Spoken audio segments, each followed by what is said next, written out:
I can't teach you how to dance, but I can give you 10 tips that are quick and effective that will teach you how to party guilt-free. That's right, it's not a clickbait, it's actually possible. So watch this video till the very end to find out exactly how. Let's get started right now. Tip number 1, have a meal that is heavy in protein and fiber content before you go out to party.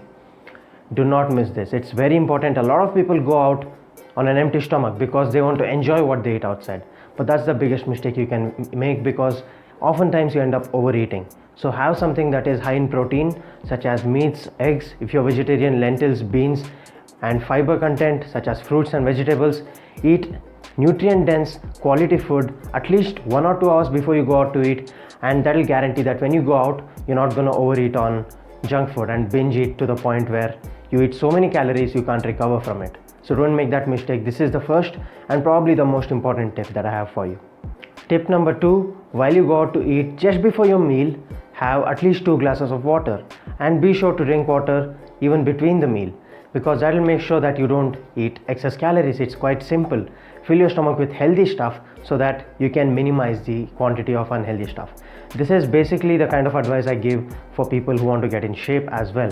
So think about it like you have a bucket and you want to fill it with the nutrient dense quality food first, and then the little space that's left up top, you can enjoy it with whatever you want. That way you eat the right quality and quantity of food, and you don't need to worry about overeating when you go outside. It's quite simple. The first 2 tips I had for you were short ways to control the quantity of what you're eating. But in case you're somewhere where you can't exactly eat healthy stuff, let's say you're traveling or you have no other option, don't worry about it. That's where tip number 3 comes in. That is, don't call it a cheat day, make it a cheat meal.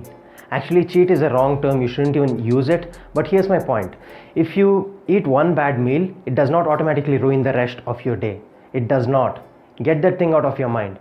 Let's say you eat more than 50 meals in a week, and you eat one bad meal, the remaining 49 are still good. You don't need to worry about it. In the big scale of things, it doesn't matter if you eat one bad meal.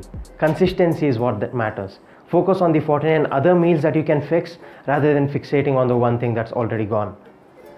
It's quite a simple mindset shift. Focus on consistency and eating the right quantity and quality of food in the big picture.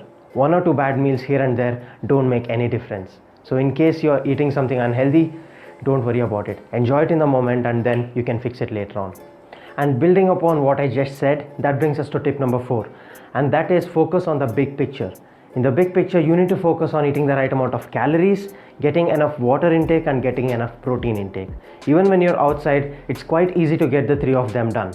Water, you can get it anywhere, so make sure you drink a lot of water. Caloric intake, once you do this for long enough, you have enough experience to understand how many calories you're eating. If you don't know that yet, maybe you should watch this video to learn how to do it the right way. And yes, coming to protein intake, prioritize foods that contain proteins. If you do these 3 things correctly, pretty much no meals that you eat in the big picture are considered to be unhealthy or cheat meals. That doesn't happen. You have to be consistent, and that's the only way you're going to get long-term results. Keep that in mind.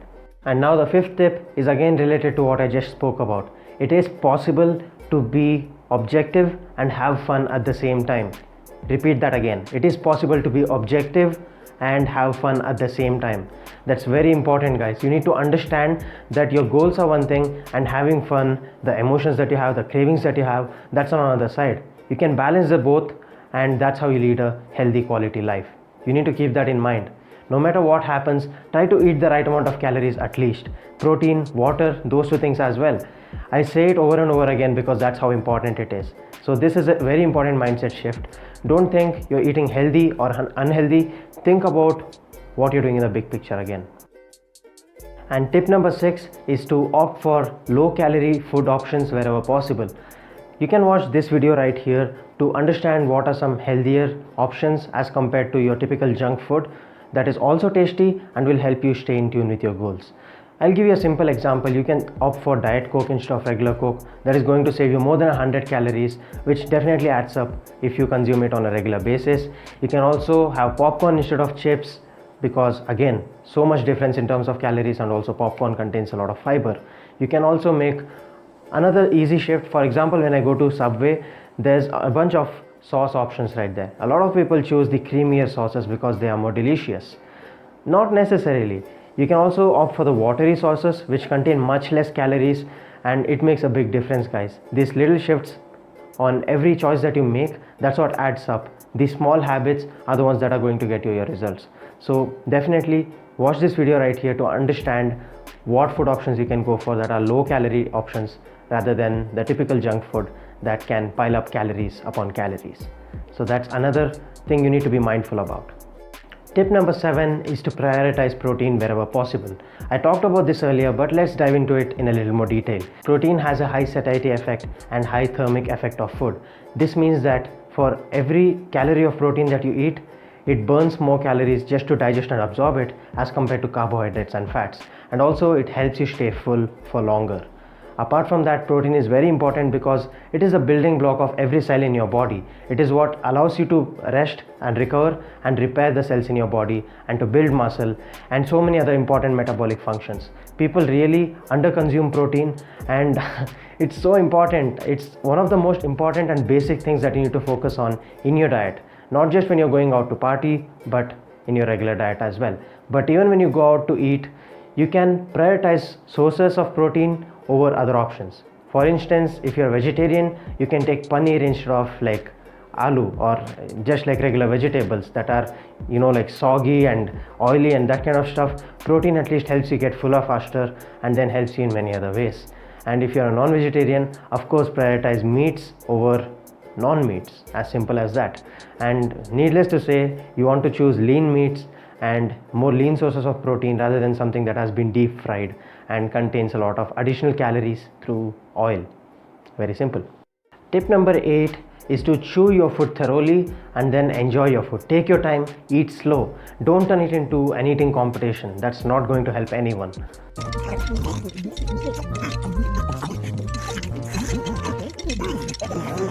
Hey Dad, we're out of pasta. Excuse me, more spaghetti please. And bring some more egg rolls while you're at it. Good grief, you Saiyans are like bottomless pits, I swear. They say you need to chew your food 32 times before you swallow it. How many times do you chew? I'm pretty sure it's not even half that amount. Next time you eat something, make sure you count. And the slower you eat, it has been scientifically proven that you take more time to eat, you eat lesser amount in total. The amount of calories you consume versus how much you chew and how slowly you eat your food, it has a direct correlation. So make sure you take a lot of time to eat and enjoy your food so that you don't overeat and binge. And that's my tip. This next tip I have for you is one of my favorites because it doesn't even take active effort. It's just something that works on you psychologically. So that brings me to tip number 9, which is to choose a smaller plate and glass. As simple as that. The bigger plate you have, the more space you have in front of you, the more your stupid brain tells you to fill it up. Fill it up. I don't want to see any empty spaces. But that's wrong. You take smaller plates, smaller glasses, and you fill it up with smaller quantity of food, lesser calories of food, and after you finish eating it, if you're still hungry, if you still feel like eating, then go and refill it, rather than taking so much at once that you just end up finishing it anyways, even though you're not hungry. And tip number 10 is save the addictive, irresistible foods for last. This is something I talked about earlier in a different sense, but that is the bucket analogy. What is that? You have a bucket and you need to fill it. This is the amount of calories that you get to eat in a full day. So from the beginning, focus and prioritize on the healthy stuff that is nutrient dense, your protein, your fruits and vegetables, your water, all of that. And then the minimum stuff that's left at top, that's where you fill in the savories, the stuff that you can't resist, that you know is not healthy for you but you still want to eat. The key is not to completely avoid stuff that you don't like. The key is to control the quantity of it and then make sure you're eating the right amount of calories and nutrients in the big picture. That is all that matters. So if there's one message that you're going to take away from this video, that is the big picture is what matters. Focus on getting the right amount of calories, focus on nutrient dense foods rather than avoiding food that you shouldn't be eating. Try to focus on what you should include. And you do that, you build habits and make consistent, conscious efforts, make choices that are going to lead to a better tomorrow for you.